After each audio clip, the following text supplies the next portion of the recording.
led by our own desires. They dwell within us since we are born, and this is what we call them until they become real. But have you ever wondered what happens to dreams that never come true? Prieto awoke in the same spot again. His memories vanished at dawn. There was little excitement behind circus walls. Wandering nor here nor there whilst picking gypsophilas was often the main source of entertainment. Just as every night, Prieto had the recurrent feeling that the strange beings and pantomimes that inhabited the orb were somewhat unlike him.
Prieto felt that the rest of the beings in the circus weren't like him.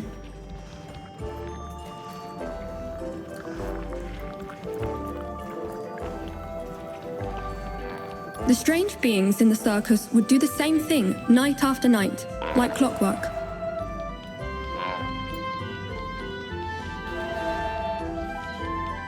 The more he stared at them, the more out of place Prieto felt.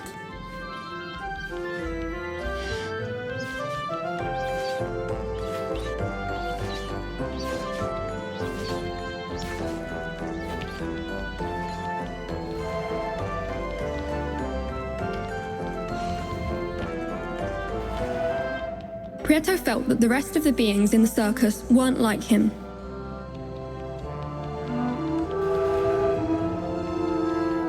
The strange beings in the circus would do the same thing night after night, like clockwork.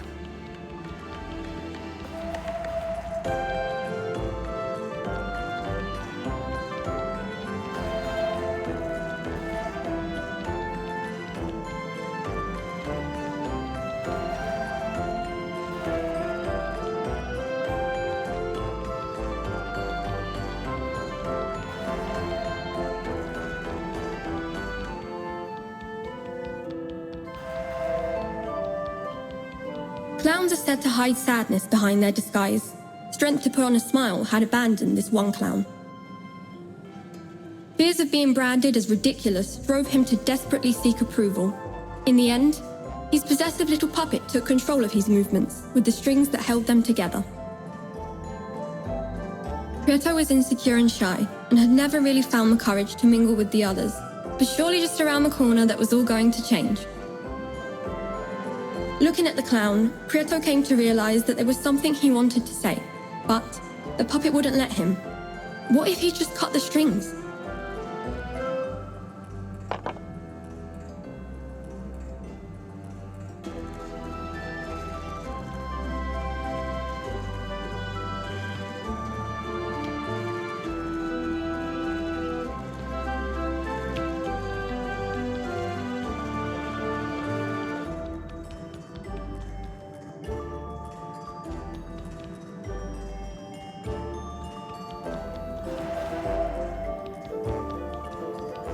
Looking at the clown, Prieto came to realize that there was something he wanted to say, but the puppet wouldn't let him.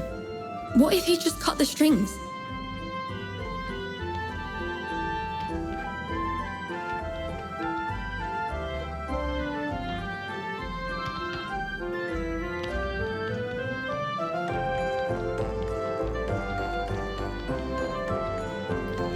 Prieto felt that the rest of the beings in the circus weren't like him. The strange beings in the circus would do the same thing night after night, like clockwork.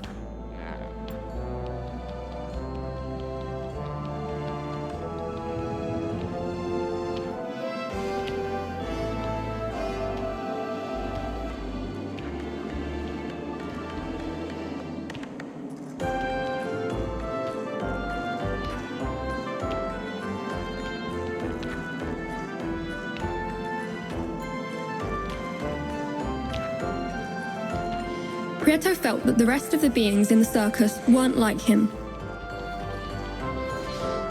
While Prieto pondered over how to free the clown, he encountered greasy, obese Grand Mac, who, as he usually did, was milking his poor skinny cow. Greed is a bottomless pit, a never-ending effort which never provides true satisfaction, and Grand Mac was the epitome of a greedy soul. He found utmost joy in storing all kinds of objects, for they were his most cherished treasure. He boasted to others about them and took displeasure in seeing them touched by hands that were not his own.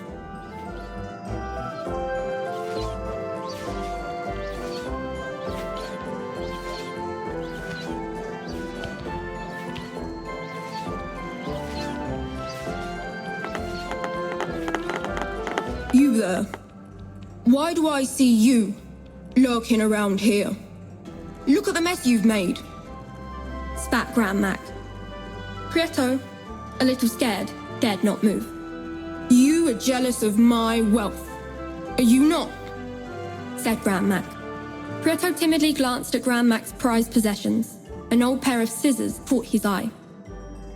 Two colleagues walk into a beat, big round eyes, and long, long feet, said Grand Mac. Prieto, eyes fixed on the scissors, did not utter a word. In view of this, Grand Mac said, Are you dumb, or you just cannot talk? Do you like my scissors?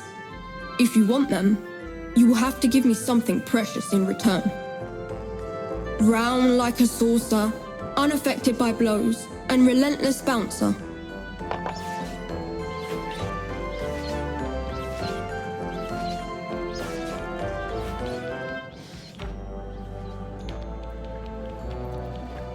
Prieto felt that the rest of the beings in the circus weren't like him.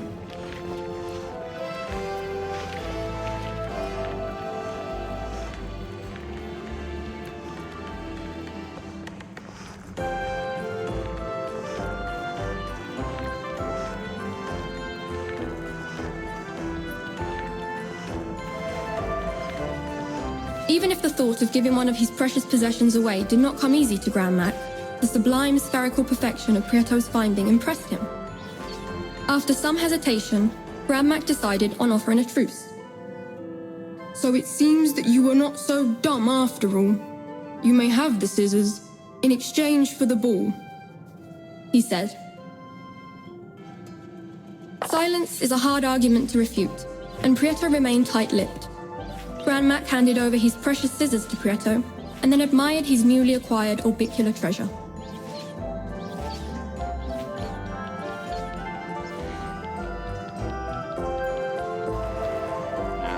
Prieto felt that the rest of the beings in the circus weren't like him.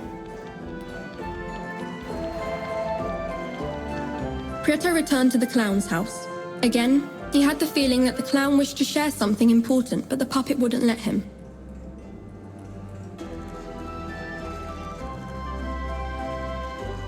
Armed with his scissors and guided by his kind heart, Prieto decided to cut the strings that held the clown captive.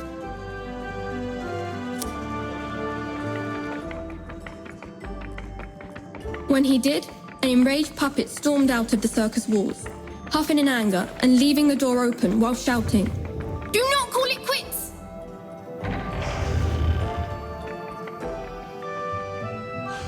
Unshackled from the puppet strings, the clown broke his silence and warily said to Prieto, "Once, a long time ago, I was just like you. I too was full of hope, but over time, I became infected with laziness and neglect, and soon ended up trapped in my own misery. I wholeheartedly appreciate what you've done. I fear it is too late for me, but you still have time to leave this place. It is said that beyond the circus walls, within the great volcano, lies the well of truth. There, dreams come true. Follow me, and I will show you something," offered the clown.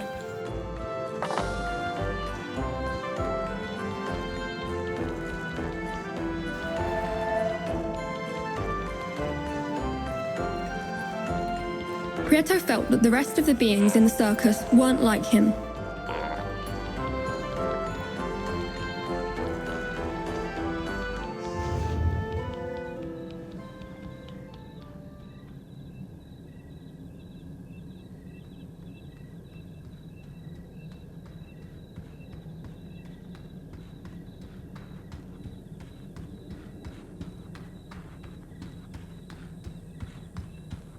Prieto followed the clown up to the gate, and once there, the clown said, "I have been watching you closely, night after night, and I believe you still have not learnt how to keep your memories at sunrise.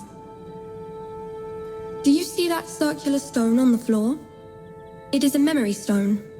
There are many of them spread out throughout the orb. If you place yourself on top of one at dawn, time will begin to accelerate. Try it for yourself, and you will slowly see that when the sun rises, you will no longer feel lethargic, nor will your memory fail you."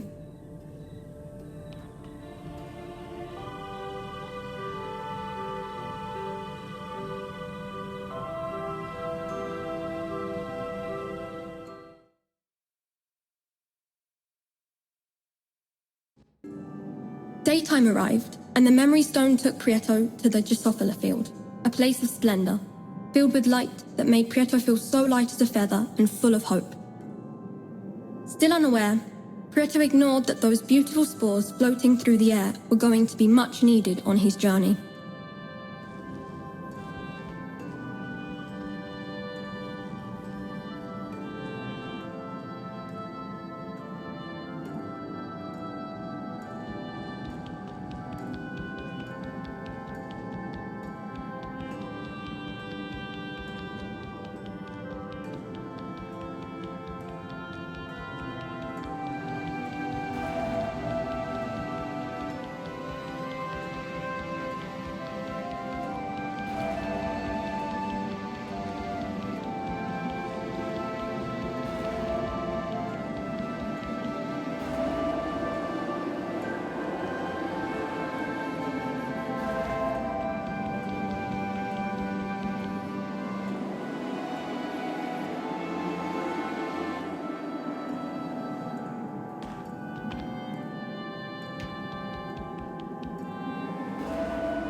While Prieto busied himself with picking spores, night fell.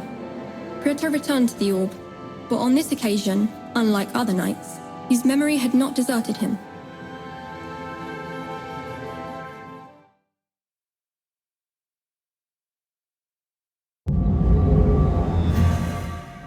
The clown stood next to the memory stone and, determined to help Prieto, remarked,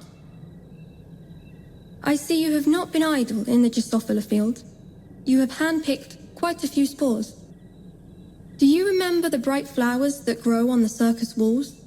They are called Drosophilas. These flowers give you hope and make you be seen. If you cease to pick these flowers for a while, you will become invisible and will vanish into thin air until night falls again.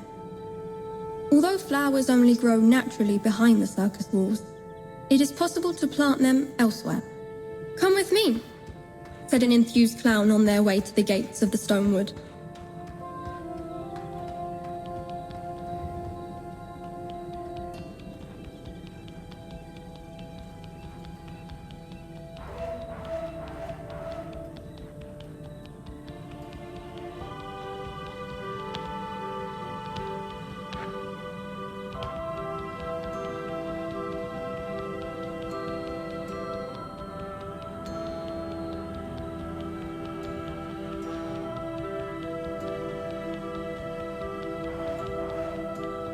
Prieto began to feel somewhat weak.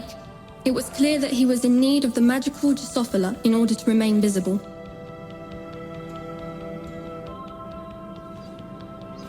Prieto needed Gypsophilia to become visible again.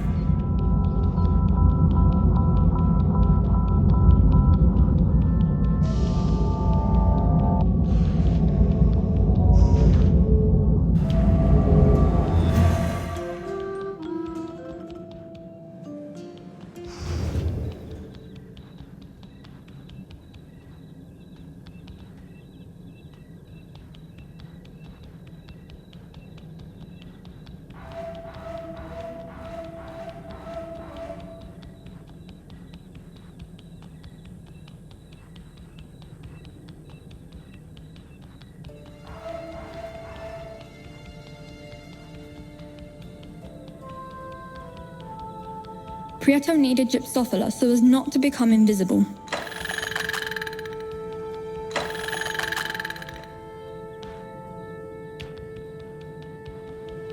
Prieto became invisible.